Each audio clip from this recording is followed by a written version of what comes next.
మీనాకి order దక్కకుండా చేసిన చింతామణికి warning ఇచ్చిన బాలు. బాలుకి రివర్స్లో వార్నింగ్ ఇస్తున్న చింతామణి చెంప పగలగొట్టి, ఇంకొకసారి మా ఆయన్ని ఏమన్నా అన్నావంటే నీకు మర్యాద దక్కదు అని చెప్పిన మీనా. అసలు మీనాకి ఆర్డర్ రాకుండా చింతామణి ఏం చేసింది? ఇదంతా తెలుసుకోవాలనుకుంటే ఇప్పుడే మా ఛానల్ తప్పకుండా సబ్స్క్రైబ్ చేసుకుని మా వీడియోని ఒక లైక్ చేయండి. ఈ వీడియోని పూర్తిగా చూడండి, అప్పుడే మా కథ మీకు అర్థమవుతుంది. ఇక మీనా, ఏంటి నన్ను తక్కువ అంచనా వేస్తున్నావు? నువ్వు నాతోనే పోటీ దిగుదామనుకుంటున్నావా? నేను ఇక్కడ మొత్తం ఈ స్టేట్ అంతా కలిపి నేనే చూసుకుంటాను, మొత్తం పూల డెకరేషన్స్. ఎవరైనా నా కింద పని చేయాలే కానీ నాతో పాటు సమానంగా పని చేయాలని నేను కోరుకోను. నీకంతకీ కావాలితే చెప్పు, నాకు డెకరేషన్స్ వస్తూ ఉంటే నీకు ఇస్తూ ఉంటాను కమిషన్ కింద. అంతేకాని ఈ ఫీల్డ్లోకి వచ్చి నువ్వు మళ్ళీ నా దగ్గర నుంచే ఆ డెకరేషన్స్ కొట్టాలని చూడకు, అర్థమవుతుందా అని చెప్పేసి ఇక చింతమణి అంటుంటే, ఏంటి నీకు డబ్బు హోదా ఉందని పొగరు చూపిస్తున్నావా? ఎప్పటికైనా సరే ఎవరైతే నిజాయితీగా ఉంటారో, వాళ్ళ పనిని సక్రమంగా పూర్తి చేసి అందంగా తయారు చేసి కస్టమర్స్కి ఇస్తారో వాళ్ళు మాత్రమే మెప్పొందుతారు, వాళ్ళు మాత్రమే పైకొస్తారు. ఇప్పుడు నువ్వేదో పైకి వచ్చేసావని ఆనందపడిపోకు, నీకు ముందు ముందుంటుంది అని చెప్పేసి ఇక మీనా అంటుంటే, అంత లేదు మీనా, నీకు ఏ ఆర్డర్ రాకుండా నేను చేస్తాను. వాళ్ళకి వీళ్ళు నీకు ఆర్డర్ ఎందుకు ఇవ్వలేదో తెలుసా? నేను ఆల్రెడీ ఆ బ్రోకర్కి డబ్బులు ఇచ్చాను, డబ్బులు ఇచ్చి వాడితో నాకే ఇప్పించేలా చేయమని చెప్పించాను. అయినా ఇదొక్కటి మాత్రమే నీ దగ్గర నుంచి నేను కొట్టేద్దాం అనుకున్నాను. కావాలంటే నా సొంత డబ్బులైనా తీసుకుని సొంత డబ్బులు అందులో కలిపేసి డెకరేషన్ నేను పూర్తి చేస్తాను, అంతేకాని నీకు మాత్రం దక్కనివ్వను. ఈ ఫీల్డ్లో నిన్ను మొత్తం ముంచేశాక ఆ తర్వాత నీ పని చెప్తాను. అప్పుడు నేను ఒక్కదాన్నే ఉంటాను కాబట్టి నా ఇష్టం వచ్చిన రేట్లు వేసుకుని నేను డెకరేషన్లు చేసుకుంటాను అని చింతామణి అంటుంటే, జనాలు ఏమన్నా వెర్రోళ్ళు అనుకుంటున్నావా? నువ్వు ఎన్నిసార్లు నన్ను తొక్కేసినా నేను మళ్ళీ పైకి రాగలను. నాకు తోడుగా మా భర్త ఉన్నాడు, నాకు తోడుగా నా కుటుంబం ఉంది, నువ్వు నన్ను ఏమీ చేయలేవు అని మీనా అంటుంటే, అది చూద్దాము, ఇప్పుడే కదా. నాకు తెలిసినంత వరకు ఈ కస్టమర్ కూడా నేనిచ్చిన రేటుకే నా దగ్గరికి వస్తారు, ఎందుకంటే నువ్వు చాలా రేటు ఎక్కువేసి ఉంటావు. నాకు తెలుసు నువ్వు ఎక్కువ లాభం తీసుకోవద్దనుకుంటున్నావని, కానీ ఆ కస్టమర్స్కి అది తెలియదు కదా. నేను ప్రస్తుతానికి తక్కువ రేటు పూలు, తక్కువ రేటువన్నీ కొనుక్కొని చేయగలుగుతాను, ఏదో ఒకటి చేస్తాను. నువ్వు ఇచ్చినంత అవుట్పుట్ నేను ఇవ్వలేకపోవచ్చు, కానీ వాళ్ళకి బడ్జెట్ తక్కువ కావాలి కాబట్టి బడ్జెట్ తక్కువగానే చేస్తున్నాను అని చింతామణి అనేసరికి, ఛీ, నీలాంటి చెత్త ట్రిక్లన్నీ నీ దగ్గరే దాచుకో, నేను నిజాయితీగా చేస్తాను.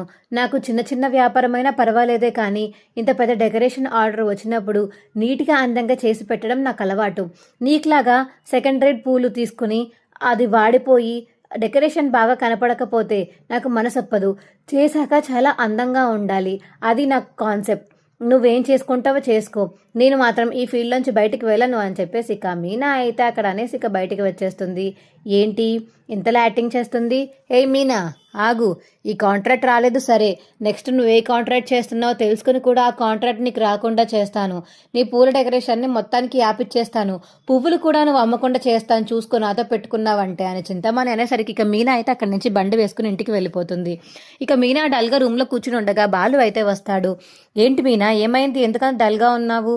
ఏం లేదండి, చెప్పు మీనా, ఏదో ఇలాగా డెకరేషన్ ఆర్డర్ వచ్చిందని చాలా ఆనందపడుతూ వెళ్ళావు, ఏమైందో చెప్పు మీనా అని బాలు అడిగేసరికి, ఇంకేముందండి, ఈ ఫీల్డ్లో కూడా విలన్స్ ఉంటానే ఉంటారు కదా, పోటీ ఉంటానే ఉంటుంది కదా, అదే పోటీ ఇప్పుడు నాకు వేరే ఆవిడకి జరుగుతుంది అని మీనా అంటుంటే, ఏంటి మీనా, ఏం పోటీ, నాకు అర్థం కాలేదు. కాదండి, ఈ బిజినెస్ ఫీల్డ్లో బాగా ఎత్తెదిగిన వాళ్ళు ఉంటారు కదా, వాళ్ళు ఇప్పుడు ఎదుగుతున్న వాళ్ళని నెలదొక్కుతామని చూస్తారు కదా, అలాంటి ఆవిడ నాకు ఇవాళ పరిచయం అయింది. నేను డెకరేషన్ కోసం అని వెళ్ళానా, ఆవిడ్ని కూడా పిలిపించారు. ఎస్టిమేషన్గా ఎంత అవుతుందో వేసి చూపించమంటే నేను అంతా వేసి చూపించాను, కానీ ఆవిడ మాత్రం నాకన్నా తక్కువగా వేసి చూపించి ఇదిగో ఆ ఆర్డర్ ఆవిడే కొట్టేసింది కూడా నా దగ్గర నుంచి. నేను చాలా నీట్గా చేస్తాను అని కస్టమర్కి చెప్పిన వాళ్ళు నా మాట వినలేదు, వాళ్ళకి తక్కువ రేటుగానే కావాలంట, ఆవిడ తక్కువగా చేస్తున్నందని వాళ్ళ కస్టమర్స్ అందరూ ఆవిడకే ఇచ్చేశారు అని చెప్పేసి ఇక మీనా అయితే బాలుకు చెప్తుంది. అదేంటి మీనా, అలా ఎలా ఇచ్చేస్తారు, నువ్వు తక్కువ వేయలేకపోయావా? అలా కాదండి, నేనేమన్నా చేస్తే అవుట్పుట్ బాగా ఇవ్వాలని నేను మనస్ఫూర్తిగా కోరుకుని ఆ కస్టమర్కి ఆ డెకరేషన్ మొత్తం జీవితాంతం గుర్తుండేలా ఉండాలని నేను చేసి ఆ పువ్వుల రేటు ఆ రోజు ఎంతుందో కనుక్కుని దాన్ని బట్టి నేను మొత్తం ఎస్టిమేషన్ వేశాను. కానీ ఆవిడ ఏం చెప్పిందో తెలుసా నాకు? ఏం చెప్పింది, ఇంకేం చెప్తుంది, ఆ రోజు రేట్లలో ఉన్నాయి ఆవిడకి సంబంధం లేదంట. ఆవిడ క్లయింట్స్ ఆవిడకి సంబంధించినవన్నీ ఆవిడకి తెలుసంట. ఆవిడకి తక్కువకి ఇస్తారని చెప్పి తక్కువ ఎస్టిమేషన్ వేసింది. నాలో సగభాగం వేసిందండి. అదేంటి మీనా, నీలో సగభాగం అంటే చాలా ఎక్కువ కదా, అప్పుడు కస్టమర్స్ ఆవిడకే వెళ్ళిపోతారు కదా అని బాలు అంటుంటే, అవునండి మరి నేనేం చేయను, ఆవిడ అలా వేసింది. వెళ్తూ వెళ్తూ కూడా నాకు ఏ డెకరేషన్ రానివ్వనని, నాకు వచ్చిన డెకరేషన్ అంతా నాశనం చేయిస్తానని చాలా మాటలు మాట్లాడిందండి అని చెప్పేసి ఇక మీనా అంటుంటే, అవునా అంత మాట్లాడిందా, ఏది పద్దాని దగ్గరికి వెళ్ళి చెప్దాము అని ఇక బాలు అంటుంటే, వద్దండి ఊరుకోండి, ఇలా బిజినెస్కి అడ్డం వచ్చిన వాళ్ళందరినీ ఇలా తిట్టుకుంటూ పోతే మన బిజినెస్ ఎప్పుడవుతుంది చెప్పండి. అలా కాదు మీనా, ఇలా ఎవరు బెదిరిస్తారు, వచ్చిన ఆర్డర్ని సక్రమంగా చేసి బాగా చేసి చూపించడం నేర్చుకోవాలి, కానీ ఇలా డబ్బులు ఇచ్చి డబ్బులతో చేయించుకుని ఇలా ఏంటి అసలు, అలా బెదిరించడం ఏంటి, రానివ్వకుండా చేస్తానని వార్నింగ్ ఇవ్వడం ఏంటి, ఇదేదో కరెక్ట్ అనిపించట్లేదు నాకు. పద ఆవిడ ఎక్కడుంటుంది, పద వెళ్దామని ఇక మీనా చేయి పట్టుకుని బాలు బయలుదేరిపోతుంటే, ఎక్కడెక్కడ వెళ్తున్నారు అని సత్యం అడుగుతాడు. లేదు నాన్న, ఇదిగో మీనా డెకరేషన్ దానికి సంబంధించిన దానికి గురించి మాట్లాడడానికి వెళ్తున్నాను, వచ్చాక చెప్తానులే అనిక బాలు అయితే మీనా చేయి తీసుకుని సత్యంకి చెప్పేసి అక్కడి నుంచి వెళ్ళిపోతాడు. ఏవండి వద్దంటున్నాను కదండి, ఎందుకండి ఇప్పుడు మళ్ళీ గొడవ, ఆవిడని చూస్తుంటే ఉట్టి మనిషిలో ఏమీ కనిపించట్లేదు, చాలా రౌడీగా కనిపిస్తుంది, తన దగ్గర ఎవరొకళ్ళు కిరాయి గుండాలు పని చేస్తూనే ఉంటారు అనిపిస్తుంది, మీరు వదిలేయండి అని మీనా అనేసరికి, లేదు మీనా, అంత ఈజీగా ఎలా వదిలేస్తాను, ఇప్పుడిప్పుడే నువ్వు వ్యాపారం మొదలుపెట్టి ఇంచక్కడగా నీ సొంత కాలం మీద నువ్వు నిలబడదామని ట్రై చేస్తున్నావు, కానీ ఈ వ్యాపారంలో కూడా డబ్బులు ఇచ్చి డబ్బులతో దొంగతనాలుగా చేసుకునే మనుషులు ఉన్నారంటే నాకు చాలా చిరాకు వస్తుంది. లేదు, పువ్వుల వ్యాపారం చాలా స్వచ్ఛమైన వ్యాపారం, అది ఫ్రెష్ పువ్వులు పెట్టి అలా కట్టి దాన్ని ఒక అందాన్ని తీసుకొస్తున్నా, నువ్వు ఇలా ఇలా ఉండడం నాకు అస్సలు నచ్చలేదు, పద అని చెప్పేసి ఇక బాలు అడ్రస్ అడిగేసరికి మీనా చెప్తుంది. ఇక చింతామణి దగ్గరికి అయితే బాలు తీసుకువెళ్తాడు మీనాని. ఎవరు, ఈవిడేనా అని ఇక బాలు అడిగేసరికి, అవునండి ఈవిడే అని ఇక మీనా అంటుంది. ఏయ్ ఏంటి ఇక్కడికి ఎందుకు వచ్చారు అని ఇక చింతామణి అడుగుతుంటే, ఏంటి నీ భర్త అన్నావు, నీ ధైర్యం అన్నావు, ఈయనేనా అని ఇక మీనాని అంటుంది చింతామణి అయితే. ఓహో, నా భార్య నా గురించి ఆల్రెడీ చెప్పిందా, సరే అయితే నా భార్యకి నా మీద చాలా నమ్మకం ఉంది కాబట్టి ఆ నమ్మకాన్ని నిలబెడదామని ఇప్పుడు నేను వచ్చాను.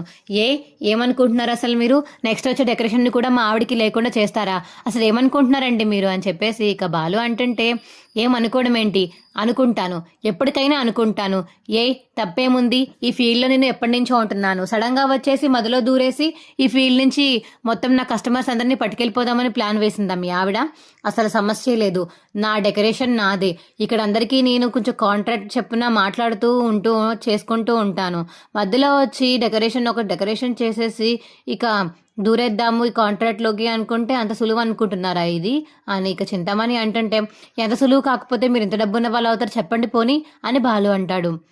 ఎక్స్క్యూజ్ మీ మ్యాన్, ఏంటి ఏం మాట్లాడతారు చెప్పండి, ఎక్స్క్యూజ్ మీ మ్యాన్ అని ఇంగ్లీష్లో మాట్లాడుతున్నారు, మీ మాటకి అసలు మీ వేషానికి సంబంధమే లేదు, పల్లెటూరు బయటలో ఉన్నారు మీరు, అయినా మావిడ అనడానికి మీకు సరిపోరు, మావిడ ఏదన్నా సరే ఎక్కువ లాభం వేసుకోకుండా తనకి ఎంత వస్తే చాలు అని ఆ వ్యాపారం చూసుకుని దాన్ని బట్టి ఆ డెకరేషన్ మొత్తం సామాన్లని నీట్గా అందంగా కొనుక్కొని తీసుకొచ్చి చేసే డెకరేషన్ మా ఆవిడ బాగా చేస్తుంది, మీ డెకరేషన్కి మా డెకరేషన్కి పోలిస్తే మంచి క్వాలిటీ దెబ్బకి ఒక పక్కన వాడిపోయిన పువ్వులా ఉంటుంది, క్వాలిటీ పువ్వు పక్కన అలా ఉంటుంది మీ డెకరేషన్, అలాంటిది నా మీనాని ఫీల్డ్లోకి రావద్దని చెప్పడానికి అసలు మీరెవరు, మీకెవరు రైట్స్ ఇచ్చారు చెప్పండి అని బాలు వార్నింగ్ ఇస్తుంటే, ఎవర్రా నువ్వు వచ్చి నన్ను బెదిరిస్తున్నావేంటి, మెంటలుగానే ఎక్కిందా అని చెప్పేసి ఇక బాలు మీద రివర్స్ అయ్యి బాలు మీద అరుస్తుంది చింతామణి అయితే.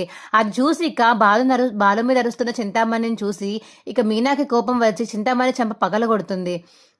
నన్ను కొట్టావేంటే, కొట్టాలా ఇంకేమైనా చెయ్యాలా, మా ఆయన మీదకి చేయి చూపించి బెదిరిస్తున్నావేంటి నువ్వు, నన్నన్నా ఊరుకున్నాను, నా వ్యాపారాన్నన్నా ఊరుకున్నాను, కానీ మా ఆయన జోలికి వస్తే మాత్రం ఊరుకునేదే లేదు అని ఇక మీనా అంటుంటే, ఏంటక్క ఇలా కొట్టేసింది అని వెనకాతల నుంచి ఇక తన కస్టమర్ అయితే అడుగుతుంటే చింతామణిని, నోరుమురా, కొట్టిందే కాకుండా రివర్స్లో వచ్చి మళ్ళీ నాకే చెప్తున్నావు కాపాడ్డం మానేసి, అలా సైలెంట్గా ఉండు అని చింతామణి అంటుంది. ఏంటి అక్కగారికి బాగా వచ్చావాడు, బాగా వచ్చిందా, మొఖం మీద చేతి మచ్చలు కూడా బాగా వచ్చాయా అని బాలు అంటుంటే, ఏంట్రా నా ప్లేస్కి వచ్చి నన్నే కొడతారా, చెప్తాను ఈ వ్యాపారంలో అసలు నువ్వు ఎలా నిలబడతావో చూస్తాను అని ఇక మీనాని అంటుంది చింతామణి. చేసుకుంటే చేసుకోవే, నాకు ఏం రాకపోయినా పర్వాలేదు, పూలు మాలలు కట్టు మరీ అమ్ముకుంటాను, అలాగే బతుకుతాను, లేదు అంటే మా వీధిలో వాళ్ళకి ఎవరికైనా చిన్న చిన్న ఫంక్షన్లు చేయాలంటే వాటికి వెళ్తాను, ఇంత పెద్ద కాంట్రాక్ట్ అయితేనే కదా నువ్వు దొంగతనం చేసేది, నేను చిన్న చిన్న వ్యాపారాల కింద చేసుకుని అవే నా సైట్లో పెట్టుకుని వాటి ద్వారానే పైకి వస్తాను, చూస్తూ ఉండు అనిక మీనా అయితే ఛాలెంజ్ చేస్తుంది. ఏంటి, బెదిరిస్తున్నావా, ఛాలెంజ్ చేస్తున్నావా, అసలు ఏం చేస్తున్నావు నువ్వు? పిచ్చిగాని ఎక్కిందా? నన్ను దాటుకుని నువ్వు నా స్టేజ్కి రావాలంటే నీ తరం కాదు ఇది. అయినా ఏ కాలంలో బతుకుతున్నావు నువ్వు? నీకులాగా తక్కువ రేటుకి చేసుకునే వాళ్ళు చాలా తక్కువ ఉంటారు. నాకులాగా చెయ్యాలి. అదేంటి మరి, మీరు పొద్దున్న తక్కువ రేటుకి, నా మీద తక్కువ రేటుగా చేశారు, ఇప్పుడు నన్ను అంటారేంటి అని చెప్పేసి ఇక మీనా అంటుంటే, నేను నిన్నే అంటాను. బికాస్ నీకు తెలీదు ఎవరి దగ్గర ఎలా చెప్పాలో, ఎవరి దగ్గర ఎలా చేయాలో. నీకన్నా తక్కువ ఎస్టిమేషన్ నేను ఇచ్చాను కాబట్టి వాళ్ళు నాకే ఇస్తారు. నెక్స్ట్ నుంచి కూడా నీకు ఎవరైనా ఇవ్వాలంటే నువ్వు రేట్లు ఎక్కువ చెప్తావు అనే ఒక మార్క్ ట్యాగ్ లైన్, ఆ పేరు నీకు ఉండిపోతుంది. అప్పుడు ఎవరు నీ దగ్గరికి రావడం మానేస్తారు అని చెప్పేసి ఇక చింతమని అంటుంటే, మీరు ఏ ట్యాగ్లైన్ అన్నా వేసుకోండి, నేను మాత్రం తక్కువకే చేస్తాను. నా వెబ్సైట్లో పెట్టుకుంటాను. నచ్చిన వాళ్ళు చేయించుకుంటారు, నచ్చిన వాళ్ళు వెళ్ళిపోతారు. నాకేం ప్రాబ్లం లేదండి అని చెప్పేసి ఇక మీనా అంటుంది. సరే మీనా, పద వెళ్దాం ఇక్కడి నుంచి. ఏంటి వెళ్ళేది? నన్ను కొట్టేసి అంత ఈజీగా వెళ్ళిపోదాం అనుకుంటున్నారా? లేకపోతే ఇంకో దవడ కూడా పగలు కొట్టించుకుంటావా నా మీనా చేత అని ఇక బాలు అడుగుతుంటే, అక్క మళ్ళీ డైలాగ్ వేసాడక్క బాబు, ఇంక సైలెంట్గా ఉండక్క. ఇక్కడ మన దగ్గర కూడా మనుషులు ఎవరు లేరు కాబట్టి వాళ్ళు బతికిపోయి వెళ్తున్నారు. ఒకవేళ మన మనుషులు వచ్చి ఉంటేనా అని చింతమని అంటుంటే, ఏం పీక్తావు, ఏం చేస్తావు చెప్పు? నువ్వేమి చేయలేవు. ఎందుకంటే మా ఆయన చాలా స్ట్రాంగెస్ట్ పర్సన్. నువ్వు ఆయన ఫైట్ చేయడం చూడలేదు కదా, మీ వాళ్ళు ఉంటే ఇప్పుడు పంపించు, మంచి ఫైటింగ్ సీన్ చూపిస్తారు మీకు అని చెప్పేసి ఇక మీనా అంటుంటే, అక్క ఎందుకు వచ్చిందక్క, సైలెంట్గా ఉండు, వాళ్ళు వెళ్ళిపోతున్నారు కదా, వెళ్ళిపోనివ్వు అని చెప్పేసి ఇక చింతమని పక్కన ఉన్న మనిషి చెప్పడంతో ఛీ పోంట్రా అని చెప్పేసినట్టు ఇంకా మనసులో అనుకుంటుంది. బాలు మీనా అయితే ఇక అక్కడి నుంచి వెళ్ళిపోతారు, కారు ఎక్కుతారు. ఏవండి, ఇంత ధైర్యం మీకు ఎక్కడదండి? అసలు నా కోసం వచ్చి మాట్లాడి ఆవిడ్ని ఇంతలా బెదిరించారంటే చాలా గ్రేట్ అండి అని ఇక మీనా అయితే బాలుని పొగుడుతుంటే, నువ్వేమైనా తక్కువ తిన్నావా? నన్ను తిడుతుంటే నువ్వేం చేసావు? నన్ను తిడుతుంటే నువ్వు వచ్చి దవడ పగలగొట్టావు. దవడ పగలగొట్టి తనకి వార్నింగ్ ఇచ్చేలా చేశావు. చాలా బాగా చేసావు మీనా. నీకు ఇంత ధైర్యం ఉందంటే నేను నమ్మలేకపోతున్నాను. నా జోలికి వచ్చినంతసేపు పర్లేదండి, మీ జోలికి వస్తే మాత్రం నేను తట్టుకోలేను. వాళ్ళ పని అంతే అని చెప్పేసి ఇక మీనా అంటుంటే, నా మీద బాగానే ప్రేమ ఉంది నీకు, మరి నేను అలిగా కదా నా మీద, అది నిన్నండి. ఇవాళ మీ మీద నాకు చాలా ప్రేమ ఉంది అని చెప్పేసి ఇక మీనా అయితే బాలుకి చెప్తుంది. సరే సరే, ఇంకేం చేస్తాం మరి, నీ ప్రేమకి నేను లొంగిపోయానులే మీనా అని బాలు అంటాడు. ఇక ఇద్దరు మాట్లాడుకుంటూ హ్యాపీగా ఇంటికైతే వెళ్తారు. అప్పుడే ఇక మనోజ్ అయితే ఇంటికి వస్తాడు. అడ్వాన్స్ డబ్బులు 5 లక్షలు ఆల్రెడీ పే చేసేసాము, చాలా హ్యాపీగా ఉంది మాకు అని ఇక మనోజ్ వాళ్ళు అయితే ఇంటికి వచ్చి చెప్పడంతో, అవునా చాలా బాగుంది అయితే, కట్టేశారు కదా, మంచిగా పూర్తయింది కాబట్టి ఆ విల్లా డాక్యుమెంట్స్ కూడా ఇచ్చేసాడా అని సత్యం అడిగేసరికి, విల్లా డాక్యుమెంట్స్ అప్పుడే ఇవ్వరు నాన్న, మిగతా డబ్బులు కూడా ఇచ్చాక అప్పుడు ఆ విల్లాకు సంబంధించిన డాక్యుమెంట్స్ మనకిచ్చి వాళ్ళు అక్కడి నుంచి ఖాళీ చేసి వెళ్ళిపోతారంట నాన్న అని మనోజ్ అయితే ఇక సత్యంకి చెప్తే, అవునా సరే అయితే వెళ్ళండి మీరు అని చెప్పేసి సత్యం అంటాడు. అదేంటి పొద్దున్నే కదా అందరూ వద్దాం అనుకున్నారు, ఇప్పుడు ఏమైంది మీకు అని మనోజ్ అడిగేసరికి, సర్లేరా ఊరికే అన్నాము, వస్తాము, అందరం కలిసే వెళ్దాము అని చెప్పేసి ఇక సత్యం అంటాడు. బాలు మీనా కూడా అది విని, సరే అయితే బట్టలు సర్దుకుంటాము, మీరు కూడా సర్దుకోండి వెళ్దాము అని చెప్పేసి ఇక అందరూ అయితే బట్టలు సర్దుకుంటారు. ఇక రవి మరియు శృతి బైక్ మీద, మనోజ్, రోహిణి, ప్రభావతి, సత్యం ఒక కారులో, మీనా బాలు ఒక కారులో వెళ్తారు. ముందుగా ఇక బాలు మీనాకి పనుందని బాలు అయితే ఆగిపోతాడు. మిగతా వాళ్ళందరూ ఇక కొత్త విల్లాకి వెళ్ళడానికి రెడీ అయిపోయి కొత్త విల్ల దగ్గర అయితే దిగుతారు. అబ్బా ఎంత బాగుందో ఈ విల్లా, ఇంత బాగా కట్టారు, అసలు ఎంత బాగుంది అని చెప్పేసి ఇక ప్రభావతి అయితే మురిసిపోతూ ఉంటుంది. చూడు రవి, స్విమ్మింగ్ పూల్ కూడా ఉంది. నేను రాను అన్నాను కానీ చాలా బాగుంది రవి అని చెప్పేసి శృతి అంటుంటే, ఏ శృతి, నేను కూడా రానన్నాను కానీ నాకు కూడా నచ్చింది కదా. సరే కానీ రవి, నాకు ఆ ఇల్లే నచ్చింది రవి. అందరం కలిసి హ్యాపీగా కూర్చోవడం, ఆ సోఫా సెట్లో కూర్చుని అందరం కలిసి మాట్లాడుకోవడం బాగా నచ్చింది. ఇంత పెద్ద ఇల్లు ఉండంటే ఎవరో ఒకళ్ళు ఏదో మూల ఉంటారు, పక్కన ఎవరు ఉండటూ అనిపించదు, చాలా లోన్లీ ఫీలింగ్ ఉంటుంది కదా రవి అని ఇక శృతి అంటుంటే, అవును శృతి, నువ్వు డబ్బున్న వాళ్ళ ఇంట్లో పెరిగినా నీకు ఇలా మా మిడిల్ క్లాస్ వాళ్ళ ఫ్యామిలీలో ఎలా ఉంటారో నీకు అది ఇష్టం అన్నమాట కదా నీకు రవి అంటుంటే, అవును రవి, నువ్వు చెప్పింది నిజమే, నాకు కూడా మీ ఇంట్లో ఉన్నట్టే ఉంటే చాలా ఇష్టం. నాకు మా అమ్మ వాళ్ళ ఇంట్లో ఉన్నా సరే ఆ పైకి ఎక్కి ఎక్కడో లోపల కూర్చున్న ఒకదాన్నే లోన్లీ ఫీలింగ్ వస్తుంది. మీ ఇంట్లో జస్ట్ అలా రూమ్ నుంచి బయటికి వస్తే చాలు, అందరూ ఎవరొకళ్ళు కనిపిస్తారు, ఎవరొకళ్ళు మాట్లాడతారు, అసలు లోన్లీ ఫీలింగే రాదు తెలుసా అని శృతి అంటుంటే, సరే 2 రోజులే కదా, 2 రోజులుండి వెళ్ళిపోదాము. తర్వాత అన్నయ్య వాళ్ళు మొత్తం మంది సామాన్లు కొనుక్కున్నాక అప్పుడు అక్కడ నచ్చకపోతే మనం అక్కడే ఉందాము. సరేనా శృతి? సరే రవి, మనం అక్కడే ఉందాము. నాకు ఆ ఇల్లే నచ్చింది. మనుషులున్నా లేకపోయినా నాకు ఆ ఇల్లే ఇష్టం అని ఇక శృతి రవి మాట్లాడుకుంటూ ఉంటారు. అప్పుడే ఇక ఆ ఇంటి ఓనర్స్ రావడంతో ఇక మనోజ్ దగ్గర అయితే కూర్చుంటారు. వీళ్ళే నాన్న అమ్మ, మా అమ్మ నాన్న ఇదిగోండి, వీళ్ళే మాకు ఇల్లు అమ్మబోతున్నారు, ఈ ఇల్లు వీళ్ళదే అని చెప్పేసి ఇక మనోజ్ అయితే సత్యం వాళ్ళకి పరిచయం చేస్తాడు. సత్యం వాళ్ళని చూసి, ఇంత పెద్ద ఇల్లుని బాగా తక్కువకు అమ్ముతున్నారండి, మరి మీకు పర్వాలేదా? మాకేం పర్వాలేదండి, మేము వేరే ఊరు వెళ్ళిపోతున్నాము, వేరే కంట్రీ వెళ్ళిపోతున్నాము, అందుకని ఇక్కడ ఉన్న విల్లాని అమ్మేసి వెళ్ళిపోతే ఆ డబ్బులతో తీసుకువెళ్ళి అక్కడ ఇంకా వ్యాపారం పెంచుకోవచ్చు కదా అని ప్లాన్లో ఉన్నాము. అందుకని తక్కువకైనా పర్వాలేదు, ఒక 2 కోట్లు తగ్గించైనా ఎలాగోలా ఇచ్చేద్దామని 3 కోట్లు చెప్పి ఇస్తున్నాను అని చెప్పేసి ఇక ఇంటి అందరు చెప్తుంటే, మీరు చాలా పెద్ద మనసు అండి, మా వాడిని నమ్మి ఇంత పెద్ద విల్లా మా వాడి చేతిలో పెట్టారు, ఇంకా డబ్బులు పూర్తిగా ఇవ్వకుండానే ఆ డబ్బులు తీసుకుని మీరు వెళ్ళిపోతున్నారంటే మీకు చాలా నమ్మకం ఎక్కువ అని నాకు అర్థమైంది. ఆ నమ్మకాన్ని మా వాడు పోగొట్టుకోకుండా మీకు డబ్బులు మొత్తం కట్టేస్తాడని నేను మాటిస్తున్నాను అని చెప్పేసి ఇక సత్యం మాట్లాడుతుంటే, సరే మీ మాట నాకు చాలండి, సరే కానీ ఇందులో డాక్యుమెంట్స్ ఉన్నాయి, వీటి మీద సంతకం పెడితే మీ మిగతా డబ్బులు కూడా నాకు ఇచ్చేస్తే ఇక్కడ నుంచి వెళ్ళిపోతాము అని చెప్పేసి ఇక ఆ ఇంటి ఓనర్స్ చెప్పేసరికి, సరే సార్ ఇదిగోండి సంతకం పెడుతున్నాను ఇక మనోజ్ అయితే సంతకం పెడతాడు, రోహిణి కూడా సంతకం పెడుతుంది. ఇక ఈ విల్లా మీద అయిపోయింది, మిగతా డబ్బులు కూడా మీరు మెల్లగా పే చేసేస్తే ఒక పని అయిపోతుంది. సరే మరి మీరు ఇచ్చిన డబ్బులు పట్టుకుని మేము వెళ్తాము అని చెప్పేసి ఇక 25 లక్షలు తీసుకుని ఇంక అక్కడి నుంచి బయలుదేరిపోతారు ఆ ఇంటి ఓనర్స్ అయితే. ఇంటి ఓనర్స్ వెళ్ళిపోతుంటే ట్యాక్సీలో వెళ్తుంటే అప్పుడే ఇక బాలు మీనా కూడా ఆ ఇంటికి విల్లాకి వస్తారు. రే ఏంట్రా కార్ ఎక్కడ పెట్టుకుని నడుస్తున్నావు, ఇలా డాష్ ఇవ్వడానికి ఎలా నడుపుతున్నావు నువ్వు అని చెప్పేసి ఇక బాలు అయితే వాళ్ళ కార్ డాష్ ఇవ్వబోతుంటే అప్పుడే ఇంకా ఆ ఇంటి ఓనర్ మరియు ఆవిడ బయటికి వస్తారు. ఏంటి బయట గొడవ జరుగుతుంది ఏంటి అని చెప్పేసి ఇక మనోజ్ ఫ్యామిలీ మొత్తం అందరు బయటకు వచ్చి చూస్తే బాలు అయితే ఇక వాళ్ళని తిడుతూ ఉంటాడు. రే బాలు, ఎందుకురా వాళ్ళని తిడుతున్నావు, వాళ్ళు ఇంటి ఓనర్స్ రా. ఓహో ఇంటి ఓనర్సా, ఓహో సరే అని చెప్పేసి ఇక బాలు అంటారు. సార్ మీరు వెళ్ళండి అని ఇక మనం చెప్పడంతో కార్ ఎక్కేసాక అక్కడి నుంచి అయితే వెళ్ళిపోతారు ఆ ఫేక్ ఇంటి ఓనర్స్.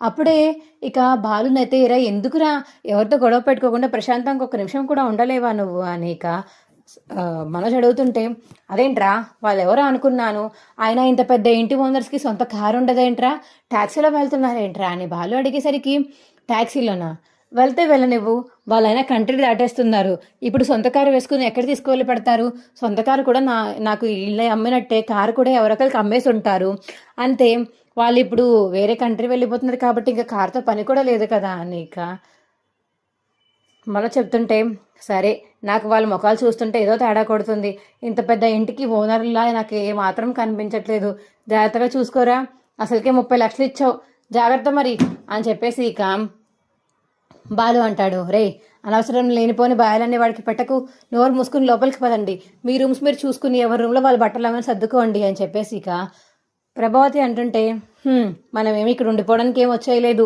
ఏదో 2 రోజులు ఎలా ఉందో చూడడానికని వచ్చామంతే, నువ్వు ఇంకా ఇదే మీ ఇల్లని ఫిక్స్ అయిపోకు, ఇంకా నీ కొడుకుకు 3 లక్షలు కట్టాలి, 2,75,70 లక్షలు కట్టాలి, ఇంకా అవన్నీ కట్టినప్పుడు ఇది నీ ఇల్లు అవుతుంది, అప్పటిదాకా ఇది నీది కాదులే, వాళ్ళు ఎప్పుడు పొమ్మంటే అప్పుడు పోవాలి మనం అని బాలు చెప్పేసరికి, అబ్బా కాసేపు కూడా హ్యాపీగా ఉండనివ్వవు కదరా, సరే పద రూమ్లోకి వెళ్దాము, ఎవరి రూమ్లోకి వాళ్ళు పోదాము అని ప్రభావతి అంటుంది.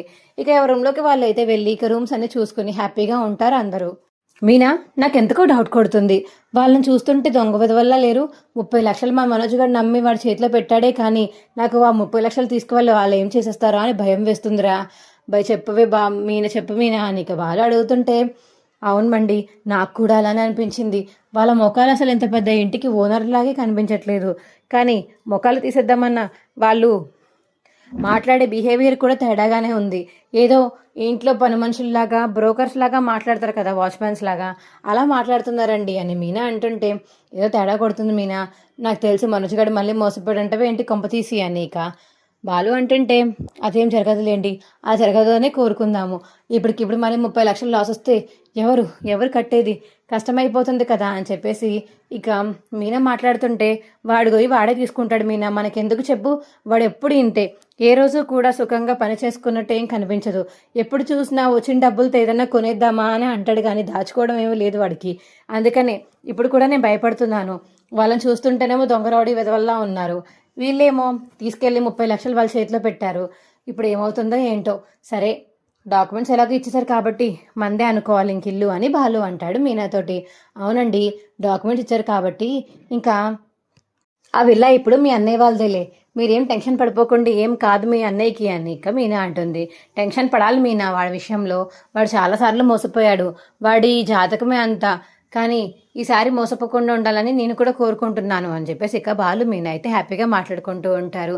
అది బయట నుంచి విన్న సత్యం అయితే వీడు మనోజ్ గాడు ఎంత కొట్టుకున్నా వీడు మాత్రం మనోజ్ గాడి సంతోషమే కోరుకుంటాడు, వాడు ఎదుగుదలే కోరుకుంటాడు. ఈ విషయం మా ప్రభావతికి అర్థమైతే అదే బాగున్ను, ఎప్పుడు అర్థమవుతుందో ఏంటో అని సత్యం మనసులో అనుకుని అక్కడి నుంచి వెళ్ళిపోతాడు. మా వీడియో మీకు ఎలా అనిపించిందో కింద కామెంట్ సెక్షన్లో తెలియచేయండి. మా వీడియో కనుక నచ్చితే మా వీడియోని లైక్ చేసి తప్పకుండా మా ఛానల్ సబ్స్క్రైబ్ చేసుకొని పక్కనే ఉన్న గంట సింబల్ మీద క్లిక్ చేసి నోటిఫికేషన్స్ ఆల్లో పెట్టుకోండి. అప్పుడే మేము చేసే వీడియోలు మీకు రోజు వస్తుంటాయి. ఈ వీడియోని చివరి వరకు చూసినందుకు చాలా చాలా ధన్యవాదములు. Bye friends.